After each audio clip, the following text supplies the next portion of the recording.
Vols respostes d'un expert o d'un desconegut que passava per allà? Quan no li dius a la IA qui és, ella improvisa. Però si li assignes un rol concret, com expert, assessor, formador, terapeuta, tot canvia.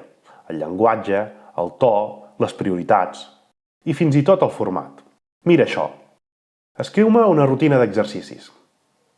I ara actua com un entrenador personal especialitzat en entrenament funcional per a adults de més de 40 anys.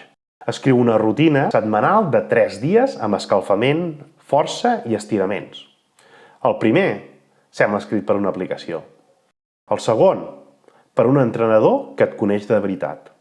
Assignar un rol a la IA és donar-li identitat. I això ho canvia tot. És clau per obtenir respostes més expertes, més útils i més humanes. La propera vegada no parlis amb un desconegut, parla amb un professional.